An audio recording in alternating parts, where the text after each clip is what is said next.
David মালানরা দলের প্রয়োজনে সব করতে পারেন। নিজের ব্যাটিং অনুশীলন শেষ, এরপরও মালান বসে নেই। কখনো বল কুড়িয়ে দিচ্ছেন, সতীর্থদের ব্যাটিংয়ে সাহায্য করতে হয়ে যাচ্ছেন থ্রোয়ার। শুধু তাই না, স্বদেশি জেমস ফুলারকে তো হাতে কলমে ব্যাটিংটাও শিখিয়ে দিচ্ছেন। অন্য পাশে ব্যাটিং করা মোহাম্মদ নবীকে দেখেও ছুটে গেলেন ডেভিড মালান। নবীর ব্যাটিংয়ের ভুল ত্রুটিও শুধরে দিলেন। একসময় আন্তর্জাতিক টি-20 ক্রিকেটের নাম্বার 1 ব্যাটার ছিলেন মালান।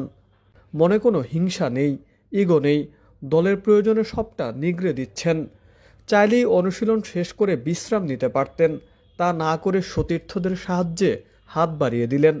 মালান শুধু বড় ক্রিকেটারই না, মানুষ হিসেবে মনটা অনেক বড় তার।